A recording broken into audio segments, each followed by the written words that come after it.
చట్టాన్ని చేయాలి, నియామక చట్టాన్ని చేయాలి. జై ఆదివాసీ, జై ఆదివాసీ, ఆదివాసుల ఐక్యత, ఆదివాసుల ఐక్యత.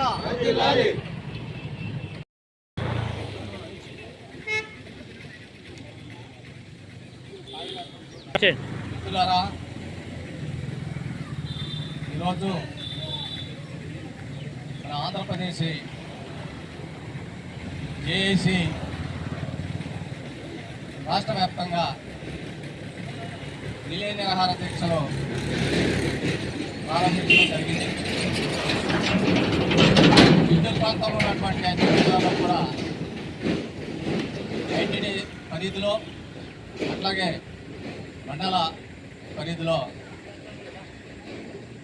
ఈ ఉద్యోగ నియామకాలకు సంబంధించినటువంటి విషయం మీద ఈ రోజున ఈ యొక్క రిలే నిరాహార దీక్షలు ప్రారంభించడం జరిగింది.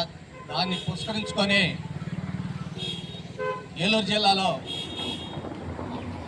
కోట్రామచంద్రపురం పరిధిలో ఉన్నటువంటి మొత్తం ప్రాంతానికి సంబంధించి బుట్టాయిగూడెం మండల హెడ్ క్వార్టర్లో మండల కేంద్రం దగ్గరలో ఈ యొక్క రిలే నిరాహార దీక్షలు ప్రారంభించడం జరిగింది. దీని ఉద్దేశం ఈ రోజున గత ప్రభుత్వం కానీ ఈ ప్రభుత్వం కానీ ఈ ఆదివాసీ చట్టాల పట్ల కానీ ఆదివాసులకు ఉన్నటువంటి హక్కుల పట్ల కానీ కేంద్ర రాష్ట్ర ప్రభుత్వాలు కానీ రాష్ట్ర ప్రభుత్వాలు కానీ చిత్తశుద్ధి లేదు. వీళ్ళ యొక్క జీవన స్థితిగతులు, వీళ్ళ యొక్క మనుగడ, వీళ్ళకు ఉన్నటువంటి హక్కులు వీటిని చిత్తశుద్ధి అమలు చేసేటటువంటి లక్ష్యం కూడా ఏ పార్టీల అధికారంలోకి వచ్చినా కూడా లేదు.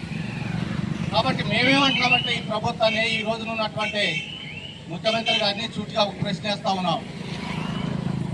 అయ్యా ముఖ్యమంత్రి గారు, మీరు అరకులో మీటింగ్ పెట్టిన తర్వాత మీరు చెప్పారు, గతంలో నేను జియో నెంబర్ 3 నేనే చేశాను, మళ్ళా మేము అధికారంలోకి వస్తే ఖచ్చితంగా ఆ జియో నెంబర్ 3ని మళ్ళీ చట్టం చేస్తామని చెప్పేసి మీరు చెప్పారు.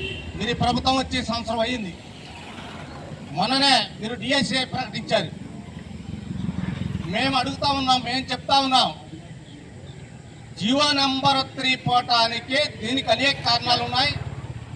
దీనికి అనేక రాజకీయ కోణాల్లో రకరకాల పార్టీలు రాజకీయ లబ్ధి కోసం వాడుకున్నాయి.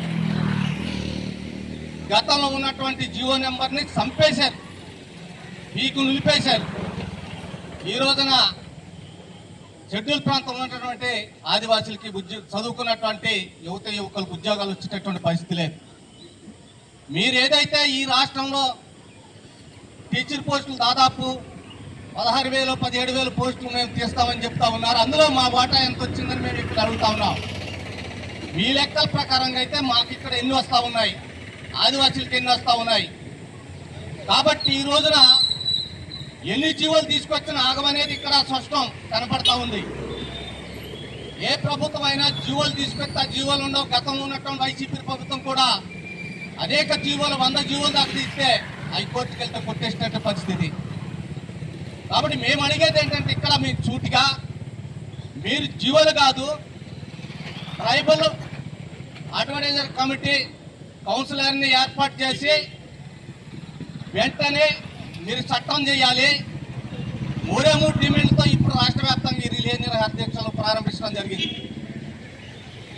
మీరు దాంట్లో భాగంగానే ఏదైతే ఇప్పుడు డిఎస్సి ప్రకటించారో ఆ డిఎస్సిలో షెడ్యూల్ ప్రాంతంలో ఉన్నటువంటి ఉద్యోగ నియామకాలకు సంబంధించినటువంటి మినహాయింపు ఇచ్చి మీరు చట్టం చేసిన తర్వాత ప్రత్యేక డిఎస్సిని ప్రకటించాలని మేము కోరుతా ఉన్నాం, డిమాండ్ చేస్తా ఉన్నాం ప్రభుత్వాన్ని.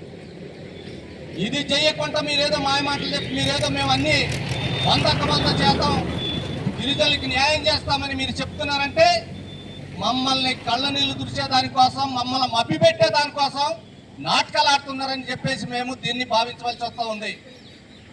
చూడండి, ఒక్క విషయం మీకు గుర్తు చేస్తామన్నా, మీరు అరకులో మీటింగ్ పెట్టి మీరేనే హామీలు ఇచ్చారు, కానీ ఆ ప్రాంతంలో 2 సీట్లు కూడా అక్కడ కూటమి ప్రభుత్వం ఓడిపోయింది, ఎంపీ ఓడిపోయింది.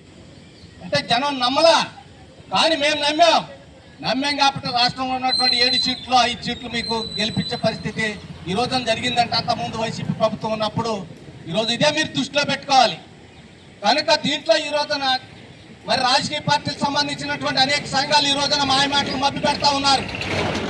స్పెషల్ డిఎస్సి కావాలి, వేరే డిఎస్సీలు కావాలని చెప్పేసి వీళ్ళు చెప్తా ఉన్నారు. అట్లాంటి డిఎస్సి తీస్తే ఇక్కడ నిలబడుతుందని నేను అడుగుతా ఉన్నా. సుప్రీంకోర్టు కొట్టేసిన తర్వాత ఏ రకమైనటువంటి మీరు ఏ రకమైన జీవోలు తీసుకొస్తే ఆగుతుందని నేను అడుగుతా ఉన్నా. ఖచ్చితంగా సుప్రీంకోర్టుకు మీరు వ్యతిరేకం చేస్తే కోర్టు ధిక్కరణ అవుతా ఉంది, కోర్టు ఆఫ్ కంటెంప్ట్ అవుతా ఉంది. దాన్ని మీరు ఏం సమాధానం చెప్తారని నేను ప్రశ్నిస్తా ఉన్నా. అందుకని ఇట్లాంటి మాయమాటలతో మీరు చిత్తశుద్ధితో నిజాయితీగా మీరు పక్కాగా మాకు వెంటనే ఇమీడియట్ గా మీరు ట్రైబల్ అడ్వైజర్ కౌన్సిల్ ఏర్పాటు చేసి అలాగే ఉద్యోగ నియామకాలకు సంబంధించినటువంటి చట్టం చేసి వెంటనే చట్టం చేసి దాంతో పాటు మీరు ప్రత్యేక స్పెషల్ డిఎస్సి మీరు ఏర్పాటు చేసి ఈ ఉద్యోగాలు మాకు నింపవలసినటువంటి బాధ్యత మీకు ఉందని చెప్పేసి నేను మరి ఈ ప్రభుత్వాన్ని మేము అప్పీల్ చేస్తా ఉన్నాం. అంతేకాకుండా ఈ రోజున ఇప్పుడు ఈ విషయాన్ని పురస్కరించుకొని ఈ వైసీపీ ప్రభుత్వం కానీ అలాగే చేబ్రోలు లీలాప్రసాద్ అనేటటువంటి ఒక ఆయన యూటీఎఫ్ లో పనిచేసిన ఆయన గతంలో ఆయన చేత కేసు పిచ్చారు. అది ఎవరికి పార్టీ, ఏ పార్టీకి అనుబంధ సంఘం అంటే సిపిఎం పార్టీకి సంబంధించినటువంటి అనుబంధ సంఘం. ఈరోజు వాళ్ళు చిగ్గు లేకుండా ఇయ్యారు. పాడేరులో అరకులో రేపు నుంచి మేము మెగా డిఎస్సీ అని అంటా ఉన్నారు. మెగా డిఎస్సీలో ఉద్యోగాలు ఎట్లా అవుతుంది నేను ప్రశ్నిస్తా ఉన్నా. మెగా డిఎస్సీలో చేయటం అంటే మళ్ళీ ఒకసారి మీరు మోసం చేయటమే. అంటే మెగా డిఎస్సీలో ఉద్యోగాలు ఇస్తే మళ్ళీ కోర్టుకు వెళ్ళి మీరు ఇది చట్టం విరుద్ధం, రూల్స్ కు విరుద్ధం అని చెప్పేసి మళ్ళీ కోర్టులో వేసి మళ్ళీ జీవో నెంబర్ 3 పోగొట్టాలని చెప్పేసి పూరితమైనటువంటి మీరు కార్యక్రమాలు చేస్తా ఉన్నారు. దీన్ని ఎవరు నమ్మొద్దని చెప్పేసి నేను విజ్ఞప్తి చేస్తా ఉన్నా. అందుకని ఇట్లాంటి జీవోలు కాదు, మీరు చట్టం చేయాలి. ఈ చట్టం చేసేదానికి గత ప్రభుత్వం మేము ఎన్నోసార్లు వినమించుకున్నాం. అనేక రూపాల్లో దానికి సంబంధించిన డ్రాఫ్టింగ్ కూడా ఇచ్చాం. ఏ పద్ధతిలో చట్టం చేయాలని కూడా చెప్పడం జరిగింది. కానీ